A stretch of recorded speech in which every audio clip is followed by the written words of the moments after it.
今日要帶大家睇一間2024年9月正式開幕嘅4星酒店——三井花園酒店銀座築比，喺成田機場搭京成 Sky Access 到東銀座站6號出口，步行3分鐘就到㗎喇。酒店採用自助 check-in， 會有職員幫手嘅。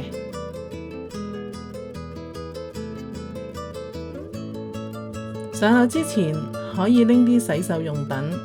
今次我入住嘅係713號房，係雙床房嚟嘅。呢間酒店最癲嘅地方呢，係佢每一間房都會有洗衣乾衣機同微波爐，同埋有一部比平時酒店大嘅雪櫃。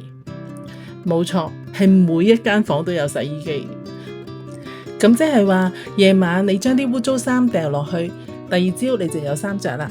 去東京旅行咁咪唔使帶咁多衫咯，個篋咪可以留返啲位嚟買嘢咯。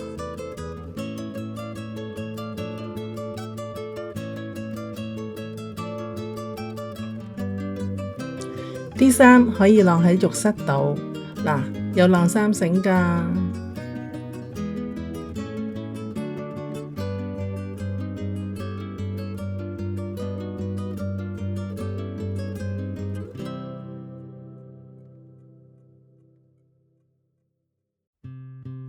至於樽裝水啊、毛巾、風筒、睡衣，酒店都會有提供嘅。嗱，呢度中間呢對門呢就好重要啦。夜晚閂埋去，個隔音效果呢就會好好㗎咯喎。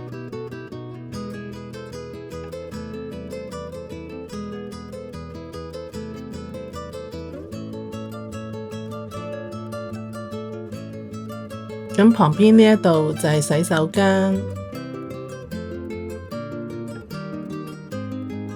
入到房佢嘅空間感都唔錯，佢採用嘅係現代簡約風。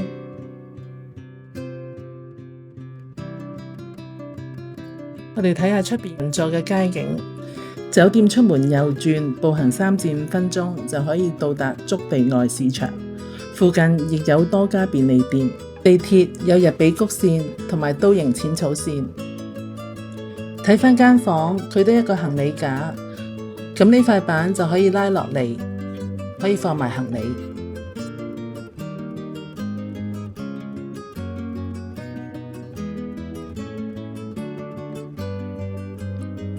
房裏邊亦都有一部空氣清新機。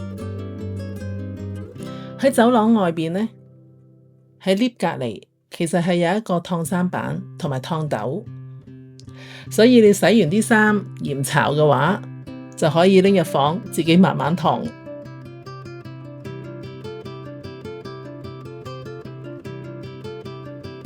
至於房裏邊嘅電視，佢除咗介紹咗酒店嘅設施設備之外，佢仲有 WiFi password。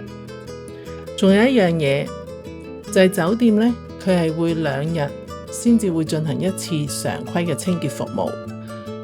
喺唔進行清潔嘅日子呢，酒店會根據要求進行垃圾回收同埋毛巾更換嘅服務。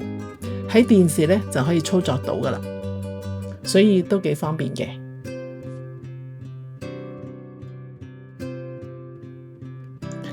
酒店會用機械人送物品去你間房，機械人到咗之後呢，你房間嘅電話就會通知你用咩密碼去收㗎喇，都幾好玩嘅。咁而家我哋就睇下另外一啲免費嘅設施。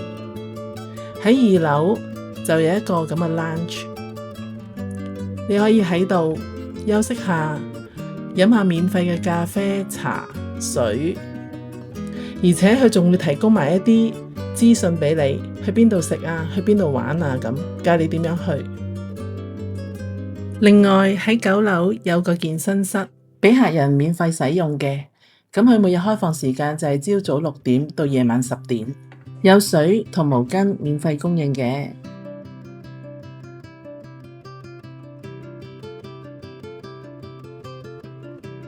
至於早餐方面，雖然我就冇幫襯到，但係職員就俾我入去影下究竟有啲咩食。睇嚟其實呢個 buffet 早餐都幾豐盛㗎。今次我同朋友揀咗去築地外市場，食咗個精緻又抵食嘅和牛懷石料理做早午餐。下集就會同大家分享㗎喇。最後由職員帶我入去睇下呢個大浴場嘅設施，可以見到呢個擺拖鞋嘅地方啦。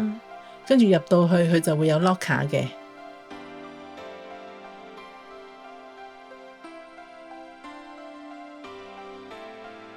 另外亦都有水飲，啲用完毛巾可以擺喺呢度。跟住呢度嘅地方就可以吹頭啦。佢哋配備咗日本近年非常受歡迎嘅高端美容家電品牌 Riva 嘅風筒。各位有興趣嘅朋友記得要試下啦。入到浴場部分，你就會見到佢會有一格格嘅企喺度沖涼嘅設施。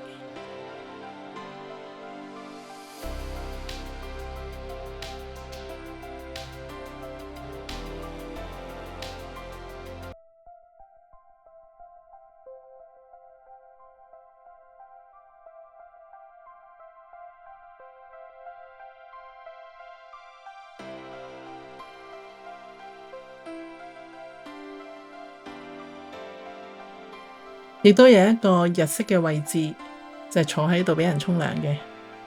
最後你就會見到一個曲尺形嘅大浴池啦。佢唔係溫泉池嚟嘅，佢純粹係熱水浴。多謝職員嘅幫手，今次嘅拍攝好順利。今次整體入住嘅感覺都好良好，房間舒適，職員友善，設備齊全。最後要講嘅部分就係當你 check out 之後，你係可以擺低行李嘅。set 好密碼鎖好就可以走出去行街啦。行完晒街返嚟之後就可以自己入返密碼，咁可以就攞走行李啦。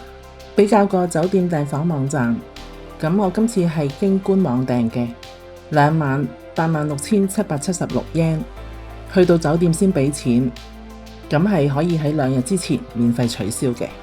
今集就分享到呢度，下集會帶大家去築地市場食好嘢。如果大家都想嚟一個嘆世界之旅，記得訂閱我啊！真遊嘆世界。